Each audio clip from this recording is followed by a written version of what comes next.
साथियों, आज हमें समता सैनिक दल के माध्यम से डॉक्टर बाबा साहब अम्बेडकर को सैल्यूटेशन मान वंदना देना है, आदरांजलि देना है।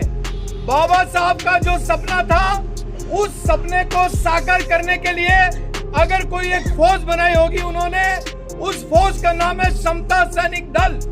19 मार्च 1927 को महाड़ के धरती पर इस संगठन की उन्होंने स्थापना की थी। उसकी क्या वजह रही होगी? उसकी पहली वजह है, इस देश का सबसे बड़ा रोग जातिवाद है, उच्च नीचता है, विषमता है, ना बराबरी है। इसको खत्म करने के लिए, समाज की सुरक्षा को प्रदान करने के लिए उन्होंने 19 मार्च 1927 को इस दल की स्थापना करी थी। और इस देश का जो सबसे बड़ा रोग है जातिवाद, उसको नष्ट करने के लिए 1935 में एवले परिषद में डॉक्टर बाबा साहब अम्बेडकर ने कहा था कि मैंने हिंदू धर्म में जन्म लिया, ये मेरे बस में नहीं था, लेकिन मैं हिंदू बनकर मरूंगा नहीं। और 14 अक्टूबर 1956 को नागपुर के दीक्षा भूमि पर उन्होंने बौद्ध धर्म को अपनाया। बौद्ध धर्म में क्या है? स्वतंत्रता है, समता है, बंधुता है, न्याय है। डॉक्टर अम्बेडकर ने इस देश का जब संविधान बनाया तो वो संविधान 444 आर्टिकल का था, उसको घटा करके 395 कलम का ये संविधान है और इस संसार का सबसे बड़ा और सबसे सुंदर संविधान है। नेल्सन मंडेला कहता है, अफ्रीका का नेता, भारत में आने के बाद भारत के तमाम लीडरान उनको कहता है कि मुझे इस भारत से कुछ नहीं चाहिए, मुझे केवल और केवल संविधान चाहिए। बाबा साहब अम्बेडकर के संविधान के प्रति इतना सम्मान नेल्सन मंडेला ने कहा था। डॉक्टर अम्बेडकर के विद्वत्ता के बारे में, उनकी समझ के बारे में, उनकी सोच के बारे में, उनके क्रांतिकारी विचारधारा के बारे में हमारे राष्ट्रपति अमेरिका के, जिन्होंने कहा था डॉक्टर अम्बेडकर ये सूरज अगर हैं, डॉक्टर अम्बेडकर अगर हमारे अमेरिका में पैदा होते तो हम उनको सूरज कहते। और आपको पता है उसका नाम है बराक ओबामा। बराक ओबामा ने ये जो कोलंबिया यूनिवर्सिटी है, उस यूनिवर्सिटी के सामने में डॉक्टर बाबा साहब अम्बेडकर की जो स्टैच्यू है उसका अनावरण किया था और नीचे लिखा था सिंबल ऑफ नॉलेज। और इस तरह से समता सैनिक दल को अगर हम ज्यादा से ज्यादा इस देश में फैलाएंगे तो आप सोचिए कि सबसे पहला हमारा काम क्या होगा? संविधान को बचाने का।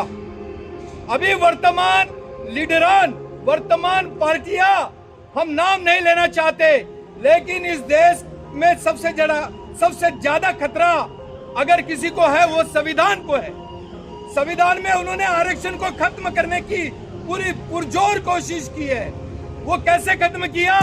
सरकारी उपक्रमों को बेचकर LIC बेच दिया, उन्होंने क्या बेचा? रेलवे बेच दिया और 25 से ज्यादा सरकारी प्रतिष्ठानों को बेच दिया। आपका आरक्षण सरकारी कार्यालयों में है, प्रतिष्ठानों में है, सरकारी उद्योगों में है। अगर सरकारी उपक्रम उद्योग नहीं रहेगा, आपका आरक्षण कहाँ मिलेगा? प्राइवेट सेक्टर में आरक्षण नहीं है। अभी न्यू एजुकेशन पॉलिसी उन्होंने लाई है, उस न्यू एजुकेशन पॉलिसी में आरक्षण का शब्द ही नहीं है। ये तमाम चीजें, तमाम हरकतें संविधान को खोखला करने की है। जिस दिन 5 लाख समता सैनिक दल के नौजवान मिटने को तैयार हो जाएंगे, उस दिन संविधान को हम बचा पाएंगे। इसलिए वो तमाम लोग जो बाबा साहब को चाहते हैं कि बाबा साहब मेरा अपना है और बाबा साहब से प्रेम करते हैं, मैत्री करते हैं, तो निश्चित तौर पर मैं उनको यह समझाइश दूंगा, सुझाव दूंगा कि वे समता सैनिक दल का हिस्सा बने। और बाबा साहब ने ये जो दल दिया उसको छोड़कर न जाने कितने संगठन उन्होंने खोल दिया। 3 लाख से ज्यादा संगठन बाबा साहब के नाम से है, तथागत बुद्ध के नाम से है। ये 3 लाख संगठन बाबा साहब ने नहीं दिया। बाबा साहब ने दिया समता सैनिक दल, बाबा साहब ने दिया भारतीय बौद्ध महासभा। बाबा साहब के मूल संगठन को अब नजरअंदाज करते हैं। इससे साफ होता है कि आप बाबा साहब के चहेते नहीं है। अगर कल जाकर भारत में बड़ी क्रांति हो गई, समता सैनिक दल उसमें सफल रहा, तो तमाम विश्व के लोग कहेंगे कि यह समता सैनिक दल बाबा साहब ने बनाया। आप उन तमाम लोगों की संगठन चलाते हो, उसके अंतर्गत काम करते हो जो बाबा साहब की पैर की धूल नहीं है, पंचशील का पालन नहीं करते। मैं उन तमाम लोगों को कहना चाहूंगा कि समता आइए, समता सैनिक दल स्थापित करिए अपने गांव में, कस्बे में, जिले में और राज्य में, देश में। जैसे जैसे समता सैनिक दल बढ़ेगा, तमाम जो समस्याएं है वो अपने आप पूर्ण हो जाएगी। और इसी में मैं बताना चाहता हूं कि मैं आपके सामने बोलने के लिए इसलिए सक्षम हूं कि संविधान में आर्टिकल 19 ये कहता है बोलने की आजादी, स्वतंत्रता है। तो 14 से 35 आर्टिकल ये मौलिक अधिकारों का जो लेखा जोखा बाबा साहब ने संविधान में डाला है, ये सबसे मजबूत आधार है। और इसलिए इस संविधान को बचाने की जिम्मेदारी, भारत को बौद्ध में बनाने की जिम्मेदारी और ये लोगों पर जो अत्याचार होता है उसको संरक्षण देने की जिम्मेदारी समता सैनिक दल के साथियों। आपने देखा होगा कि जिस शहर में, जिस गांव में, कस्बे में समता सैनिक दल है, वह अत्याचार नहीं होता। आपने देखा होगा गुजरात के अंदर वो 3 लोगों को नंगा करके मारा था, पीटा था। अगर काश वो अपने गांव में समता सैनिक दल खोले होते तो यह घटना नहीं होती। ये तमाम लोग 40,000 से ज्यादा अत्याचार की घटनाएं क्यों हो रही है? क्योंकि वो भूल गए, समता सैनिक दल स्थापित करना भूल गए। और आपने देखा अमेरिका सबसे ज्यादा मजबूत देश है, लेकिन क्या वो बम बनाना छोड़ देता है? क्या वो मिलिट्री में कवायद करना छोड़ देता है? बिल्कुल नहीं। सबसे ज्यादा मजबूत समाज अगर कोई है यहाँ पर तो उच्च वर्णीय लोग हैं, लेकिन वो एक संगठन के माध्यम से संगठित है।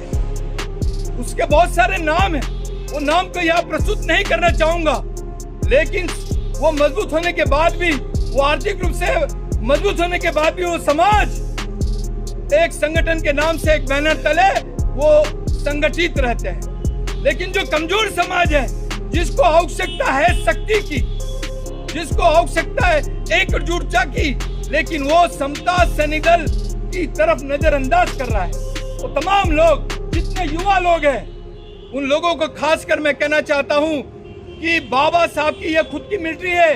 उन्होंने कहा था कि लाखों युवा लोग ये समता सैनिक दल में मेरे द्वारा प्रस्तावित इस मिलिट्री में उन्होंने शामिल होना चाहिए। इस देश के अंदर जातिवाद खत्म करना है, इस देश के अंदर में समता प्रस्तावित करना है, इस देश में संविधान लागू करना है, तो समता सैनिक दल ये बहुत ही जबरदस्त संगठन है जो बाबा साहब ने हमें दिया। और इसी संगठन के माध्यम से हम आगे अपना जो रास्ता है वो अख्तियार करके हम चल रहे हैं। आपको बता दूं, बाबा साहब के जितने भी काम है, जितना भी संघर्ष है, उसको अगर सफलता मिली है तो समता सैनिक दल की वजह से। डॉक्टर अम्बेडकर ने स्वयं ही कहा था कि यह समता सैनिक दल की वजह से मेरे सारे संघर्ष, मेरे सारे आंदोलन, चाहे वो माड़ का धर्म संघर्ष हो, चाहे 1930 का कालाराम मंदिर सत्याग्रह हो, चाहे अंबा देवी का मंदिर का सत्याग्रह हो, जितने भी सत्याग्रह बाबा साहब ने रखे उस सबको समता सैनिक दल ने प्रोटेक्शन दिया था, इसलिए वो सफल हुए। हम चाहते हैं कि हमारा जो समाज है वो एकजुट हो, समता सैनिक दल की छत्र छाया में एकत्रित हो। धन्यवाद साथियों, जय भीम।